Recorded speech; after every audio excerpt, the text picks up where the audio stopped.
Pelabuhan telah menjadi salah satu titik penting dalam sejarah peradaban manusia, termasuk di Nusa Tenggara Barat. Pelabuhan-pelabuhan tersebut memiliki peranan penting dalam perdagangan antar pulau dan bahkan negara-negara di seluruh dunia. Di NTB ini memang kita memiliki banyak pelabuhan yang cukup terkenal. Ada juga pelabuhan yang memang sudah berkapasitas pelabuhan internasional ya, karena sudah dilayari oleh armada dari belahan dunia yang lain, seperti Pelabuhan Ampenan, Pelabuhan Pijot di Lombok Timur, ada Pelabuhan Treng di Lombok Barat, di Badas, Sumbawa, dan Pelabuhan Bima. Nah, dari beberapa pelabuhan itu, dari catatan sejarah, selain itu juga Pelabuhan Treng yang ada di sekarang berlokasi sekitar Lembar itu juga menjadi tempat sandaran kapal yang cukup nyaman karena di situ terlindungi, aman dari gelombang, dan karena di situ wilayahnya teluk yang cukup aman.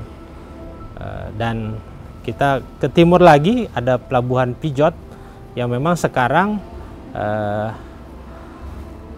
bekas pelabuhannya hampir kita tidak temukan, tapi sejarah mencatat bahwa banyak komunitas unggul NTB Nusa Tenggara Barat ini di Pulau Lombok itu memang diperdagangkan di pelabuhan ini.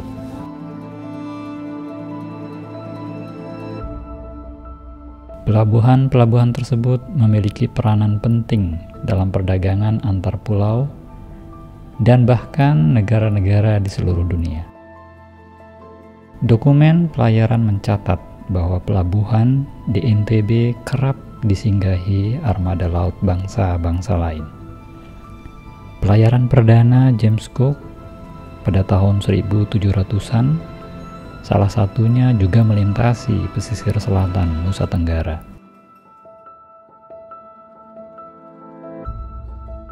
Nautical Magazine, majalah pelayaran terbitan Inggris, menyebutkan pada dekade awal tahun 1800-an terdapat 25 armada kapal Inggris singgah di Ampenan.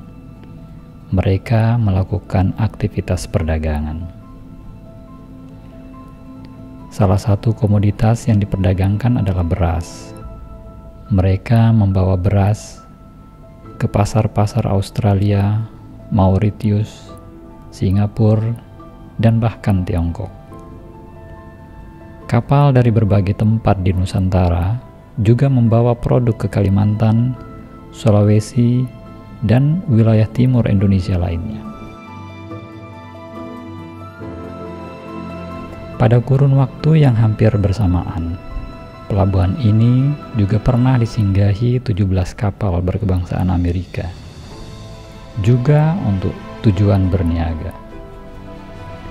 Catatan lain menunjukkan bahwa armada laut kerajaan Inggris HMS Fly yang dipimpin Kapten Blackwood pernah singgah di Pelabuhan Pijot pada kurun waktu tahun 1840-an dalam perjalanan dari Singapura menuju Port Essington di Australia bagian utara. Armada ini membawa berbagai komoditas hasil bumi dari Lombok. Salah satu komoditas yang unggul dari NTB itu adalah beras. Di situ juga kacang-kacangan, kapuk, dan tembakau. Nah, ini menjadi primadona yang disukai oleh pedagang internasional. Dan untuk wilayah Pulau Sumbawa, di situ yang komunitas yang menjadi unggulan adalah selain beras ya, ada kayu sepang, terus ada hewan ternak, kuda poni ya, kalau kita mungkin karena ukurannya lebih kecil, terus serta komunitas hasil laut.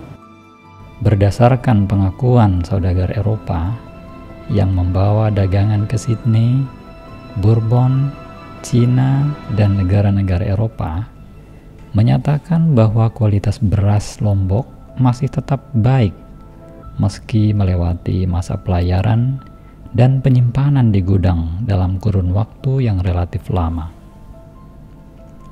Paling tidak diklaim lebih baik dari beras dari daerah lain seperti Jawa, Bali, dan Makassar.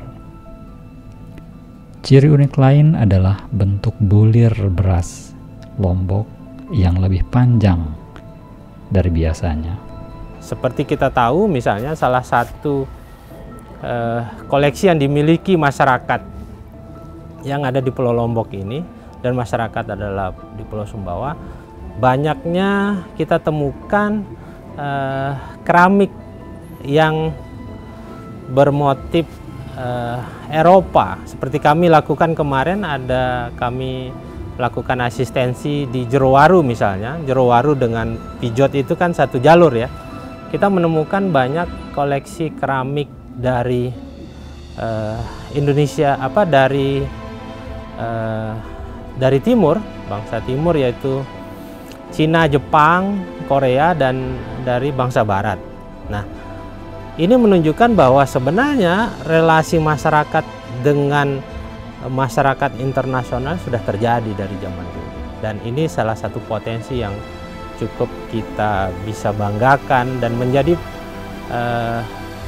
modal dasar bagi kita untuk berkembang dengan daerah-daerah lain yang ada di Indonesia.